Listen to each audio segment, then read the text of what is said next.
Okay, I am recording this for anybody that is interested in trying Nearpod or has been wondering how we could use Nearpod in Zoom. I told Tolls I was determined to figure it out, and this is the best I could do, and I think with a lot of practice we could get this. So if you're interested to find out, you can keep watching. So before you get your Zoom, let me share my screen. Right, yeah. So before you get your Zoom, you're going to go to Nearpod. Let me get back. And you're going to pick the lesson that you want to teach. So let me get back to my little dashboard here. Yeah, I have 1,000 lessons. I like to make Nearpods and use them. Alright, so I'm going to do one that I did in the spring. Mind you, I didn't teach these live. I did them student-paced, which I'll go over later. So I might do some things a little bit differently because, we'll be on Zoom and I can actually talk and they can see me. So you're going to click a new presentation with whatever lesson you decide to share with your class. You're going to copy the link. You don't need to make it a Zoom meeting because you're already on Zoom. It'll just do the same thing, make a meeting for you. So you're just going to copy the link and then go back to your Zoom. So then now when everybody's in, you can then share your screen with them, and you're going to tell them that on the chat when you're ready for them to go on to Nearpod. So I'm going to click Share Nearpod. Okay. So now I'm going to exit off of that, and we have our lesson. So, reading lesson 10. And the kids can just follow along with you right now. They don't need to get on Nearpod yet. So, today's objective, I can spell high-frequency words with irregular spellings. Now, everything in this lesson is from Collaborative Classroom. Guided spelling. In this activity, you will listen to the words, spell the word with unusual spellings, words or parts that cannot be sounded out. You're going to submit each word. We will spell the words with unusual spellings, which is words or parts that cannot be sounded out. Now, in a live lesson, you can easily say all this stuff. This was all typed out because this was self-paced in the spring, so the students did this on their own through Google Classroom. So then, you can either have all iPads watch. I like to do this device only so I know they all watched it. So we have, obviously, we're going to be spelling words that have contractions. So I'm going to play it. And it goes onto other iPads because they're all watching this. And once they're done, you can click the arrow. So then I have my guided spelling section from Collaborative Classroom. So it says, listen to the words, spell the words. I have myself recorded so that when students are doing self-paced, they could just listen to me say the word used in a sentence and they could practice spelling it, which is a feature that you can do still if you want. Standing in front of you right now. So the kids hear the word is I'm that they're trying to spell. So, and they can do that on their iPad. So now they're going to go to Nearpod to actually fill this activity out. So this is when you would tell the kids, okay, and I'm going to get here to my chat here. I'm going to say, okay, go to the chat and click the link and do these activities with me. Make sure you go over the submit button, and I'll let you know when you need to come back to the Zoom. So click the link and go to Nearpod. So the kids can easily click the link and it takes them straight into their Nearpod, opens it up, and I'll show you that later. So the kids will spell the word that it said, and you can't tell them where they hear it, so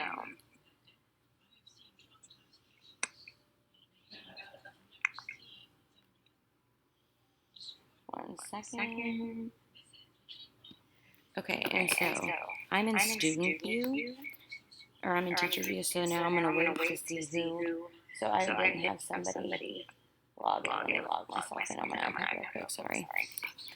Okay, so here I am. So this is one of my students. So I'm waiting. I don't move on until I see that everybody's done it.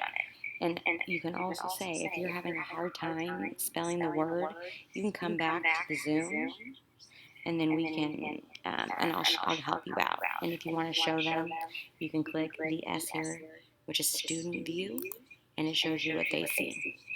So I can say, all right, whatever the explanation is, I know that I'm spelling on I apostrophe N. This is also a way to show them how to type, highlight, and write. So you can help them and show them. Then just go right on back. So if you think that some kids are taking a long time to submit their answer, that might be something that they need is a little bit extra help. Then they can click the home button and go right on back to Nearpod. So then I'm going to click the arrow when everybody's done. So and we'll know they're done. I'll show you.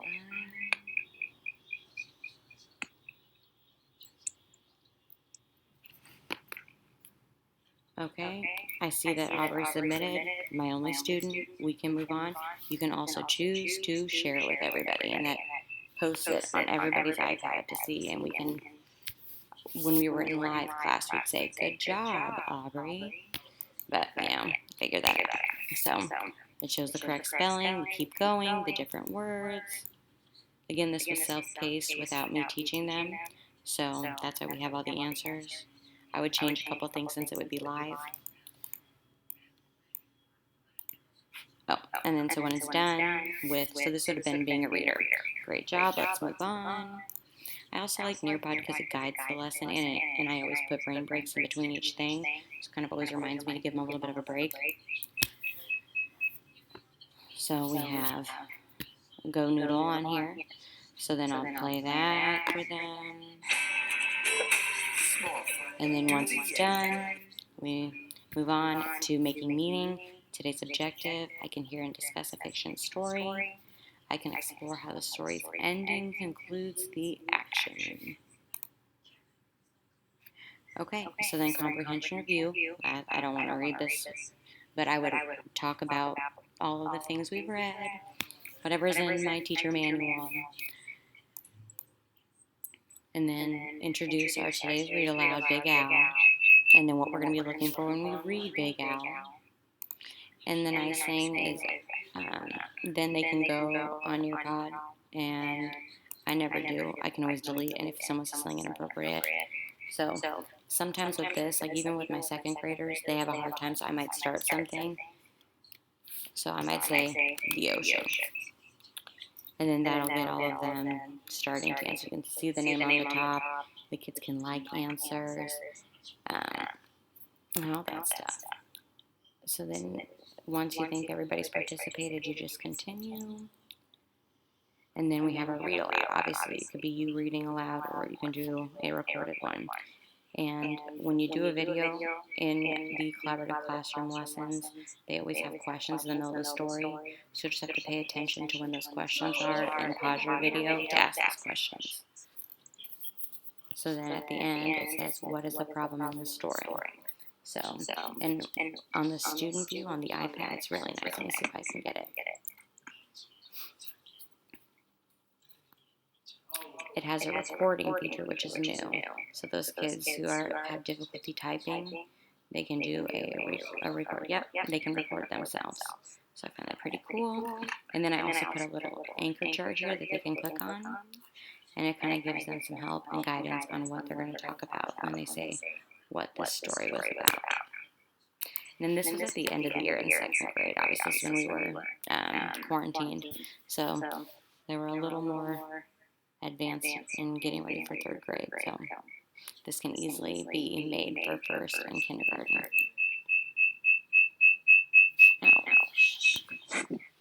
So then this is another open-ended question. What do you think Big Al has trouble? Why do you think Big Al has trouble making friends?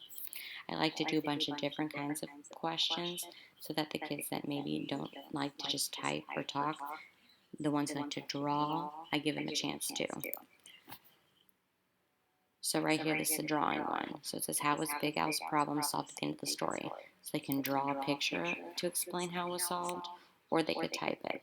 And if they did draw and they didn't have any words, I'll usually unmute them and just ask them to share to describe what their picture is, just to check for comprehension.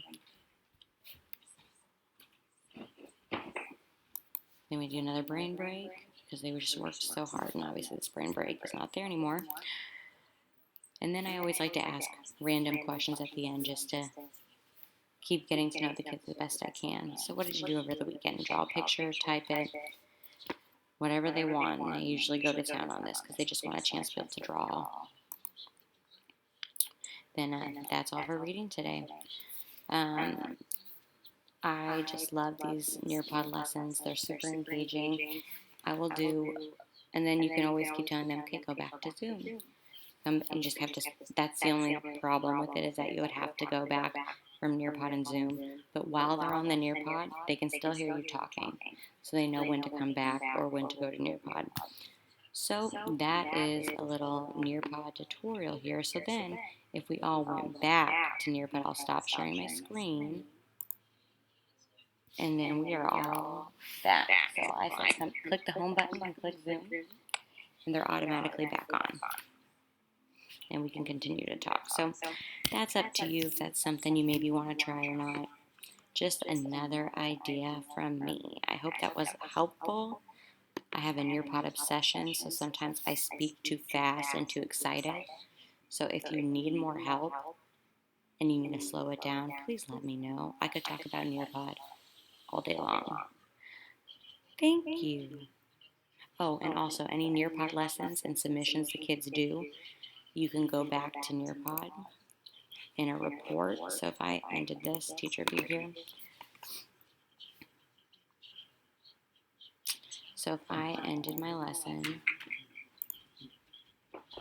actually I want my report. I can click report.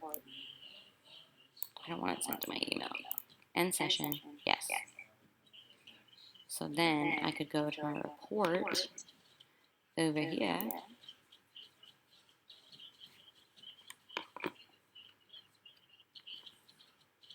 And I have all my lessons I've taught and all my reports. So obviously, in April, 17 students participated in this lesson on their own at home, which, love it. One person here. But then you can go and you can, so I'm going to use my other class.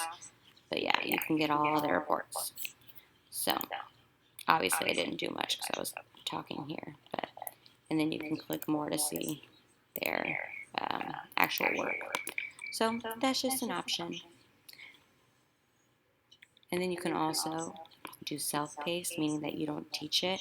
You put the code on Google Classroom. It also works great with Google Classroom. You can share your lesson if it's something you don't want to do live in Zoom, but you wanted to assign it. All you have to do is click Student Paste, and then Google Classroom, and it automatically creates an assignment for you. So things to think about. I'm just trying to help people come up with ideas on how they want to teach. I will send you another video showing you what the students' experience would look like from my iPad.